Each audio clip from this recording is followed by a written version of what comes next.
Mga pulis na nagbi Santa Claus at superheroes nagbigay saya sa mga batang pasyente sa isang ospital sa Apayao. Silipin sa ulat ni Ivy Hernando.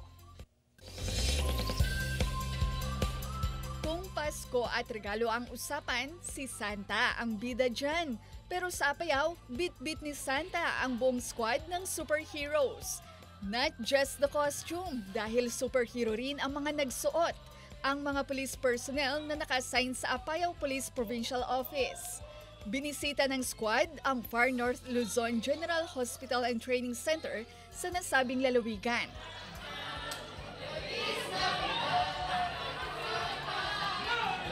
Si Santa, ibang level ang energy.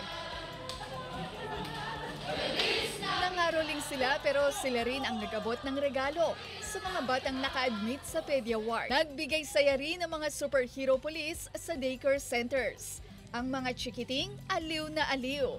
Nasa 150 na mga bata ang napasaya at nahandugan ng regalo mula sa mga pulis. Makita mo, tuwang-tuwa yung mga bata, even in the midst na na-confine sila, nakaswero.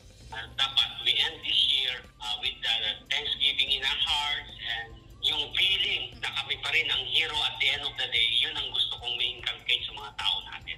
First time daw itong ginawa ng PNP at plano ng grupo na ipagpatuloy ang gift giving hanggang December 24. Ivy Hernando para sa Mornings with GMA Regional TV.